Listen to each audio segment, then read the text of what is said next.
देखने को मिला है। जी, क्या नाम है और कैसे क्या हुआ है सर? सर मेरा नाम दिनेश है। ये मेरे चाचा का लड़का था अंकुश, और अपनी वाइफ को पेपर दिलाने के लिए आज सुबह घर से निकले थे। एस्टेट का पेपर था इनका। ये 26-27 साल की दोनों की एज है। लगभग 3.5 साल पहले दोनों की शादी हुई थी। तो इनसे एक बेबी है सर, गुड़िया, कम से कम 10-11 महीने की होगी इसके। तो बहुत दर्दनाक हादसा हुआ जी हमारे साथ। और जो वो सर्विस लाइन है सर, उस पर भी प्रशासन की कुछ उसमें गलती है कि एक गाँव एक सर्विस लाइन होने के बावजूद किसी भी साइड में ब्रेकर नहीं है। जो लोकल रोड है उसके ऊपर ब्रेकर डाल रखे हैं, लेकिन जो मेन सर्विस लाइन है उसके ऊपर कोई ब्रेकर नहीं है। तो ब्रेकर ना होने की वजह से ये दर्दनाक हादसा हुआ। यदि वहाँ पर ब्रेकर होते तो शायद भगवान की दया से ये नहीं हो सकता था। होने को होती है सर। बहुत बुरा हुआ, प्रशासन की इसमें लापरवाही है। और एक ये ओवरलोड होने के कारण ड्राइवर पे कंट्रोल खो गया। कंट्रोल खोने के पश्चात 2 ट्राली गन्नों की पीछे दी, उस पर ब्रेक लगाए। ब्रेक लगाने के बाद स्लिप हुई। ये तो दोनों पता नहीं स्पीड में थे या नहीं थे सर, तो भगवान ने पता है। ये ऐसा हादसा हुआ सर, बहुत दर्दनाक हादसा हुआ। इसके भरपाई तो कहीं से भी नहीं हो सकती सर परिजनों के लिए। ये किसी पे? ये बाइक पे थे सर जी। हाँ। और आगे से ट्रैक्टर ट्रॉली थी? ट्रैक्टर ट्रॉली थी सर। सर्विस लाइन जानी तो ऊपर को थी सर, वो ट्रैक्टर ट्रॉली नीचे को आई।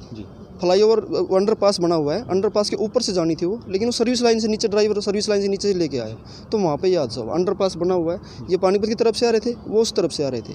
उस तरफ कोई व्हीकल वो ब्रेकर नहीं है, तो ब्रेकर ना होने की वजह से ट्रैक्टर स्पीड में था सर, सीधा जाने की वजह से। तो ये ऐसे हादसा हुआ। सुबह किस समय घर से निकले? ये सुबह सर 7-8 बजे घर से निकले थे अपना, दोनों हस्बैंड भाई। पेपर देकर घर वापस? हाँ, घर वापस जा रहे थे। एस्टेट का पेपर था सर इनका। तो किस समय हादसा हुआ सर? ये सर करीब 2 बजे करीब हादसा हुआ सर। करीब 25 की उम्र कितनी थी? 26 साल सर, 26-27 साल के बीच में दोनों केस थे। तो प्रशासन की लापरवाही मानी? हाँ, प्रशासन की लापरवाही है सर। वहाँ पर सर्विस लाइन पे ब्रेकर होना चाहिए। ये किसी के साथ भी दुर्घटना घट सकती है सर। हमारे साथ तो बहुत बुरा हुआ। हम भगवान से किसी के साथ, दूसरे के साथ भी ना हो, क्योंकि हमारा तो सर वहाँ से कम 20 चक्कर डेली के हैं। जितने भी यहाँ ग्रामीण खड़े हैं सभी को वहाँ से अंडरपास से नीचे करीब अपने खेत में भी जाना होता है सर, सार भी कहीं पर भी जाना होता है तो अंडरपास के नीचे से जाएंगे।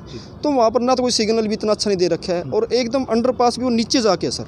जैसे ऊपर से सड़क आई, नीचे गया तो साइड से कुछ नहीं दिखाई देता है। अगर वहाँ पर ब्रेक करना होंगे तो भगवान ऐसा ना कर किसी के साथ, दूसरे के साथ भी ऐसा हादसा ना हो।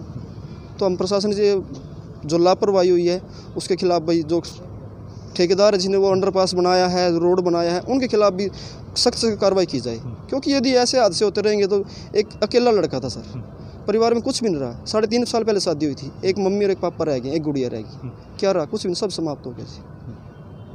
सर आपका क्या नाम है? पालेराम सरपंच है। दीपा और अंकुश घर से जिस तरह आज एग्जाम देकर लौट रहे थे, एक हादसा हो गया। लगातार इस तरह की जो हादसे हैं वो सामने आ रहे हैं, लेकिन प्रशासन कहीं ना कहीं मौन है, लापरवाही तो है ही।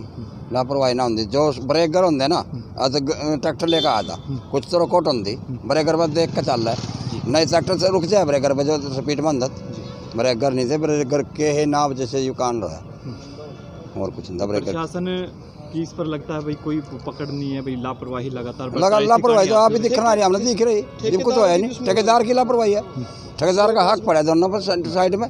ब्रेकर होंगे, ट्रैक्टर स्पीड में रुक जाता, साला रोक के चलता, इतना वो निकल जाते। लापरवाही है। आपका क्या नाम है सर? खड़मा जी जी। कहाँ की रहने वाले थे दोनों पत्नी, और किस समय घर से निकले थे? क्या लगता है भाई पूरा परिवार इस समय लगता है? डोले के रहने वाले थे जी। तड़के सुबह गए थे जी, पेपर पापड़ दे, और 2-2:30 बजे से आए थे। 2 बजे करीब। हाँ, 2 बजे करीब। हाँ, ये तब प्रशासन की लापरवाही ने एक परिवार को प्रशासन की लापरवाही में। तो पोस्टमार्टम हो गया? उम्मीद है जी, पोस्टमार्टम अभी हुआ नहीं सर, वो पुलिस वाले आ रहे हैं। अभी उम्मीद है, डॉक्टर साहब बोल रहे हैं, अभी हम कोशिश करेंगे। हम आपसे भी अनुरोध करते हैं जी, पोस्टमार्टम कराएं, क्योंकि डेथ बॉडी एक नवयुवक है सर, शाम को घर पे नहीं रख सकते हैं। तो आपसे भी अनुरोध करते हैं कि आप भी प्रशासन से क्या, डॉक्टर से हमारा पोस्टमार्टम कराएं, हम इनका अंतिम संस्कार करें। आपसे भी गुजारिश हमारी। तो देखिए, दुखों का पहाड़ इस परिवार पर टूट पड़ा। अंकुश परिवार का इकलौता बेटा बताया जा रहा था, और अंकुश और दीपा की एक बेटी बताई जा रही है। करीब 3.5 साल पहले दोनों की शादी हुई थी, लेकिन आज पेपर देकर, जी हाँ, परीक्षा देकर दोनों घर लौट रहे थे तो दोनों की सड़क हादसे में मौत हो जाती है। परिवार के लोग सिविल अस्पताल में पहुंचे हुए हैं। दोनों के शवों को सिविल अस्पताल में लाया गया है और पोस्टमार्टम करवाया जाएगा, लेकिन कहीं ना कहीं परिवार के लोगों की ओर से प्रशासन पर लापरवाही के आरोप लगाए जा रहे हैं कि प्रशासन लगातार लापरवाही बरत रहा है। और लगातार इस तरह के जो हादसे हैं वो पानीपत में देखने को मिल रहे हैं। जी हाँ, इस परिवार पर भी दुखों का पहाड़ टूट पड़ा। परीक्षा देने के बाद घर लौट रहे पति पत्नी की सड़क हादसे में दर्दनाक मौत हो गई। तमाम लोगों से अपील, वीडियो को जितना भी शेयर हो सके शेयर जरूर करें। बहुत बहुत शुक्रिया।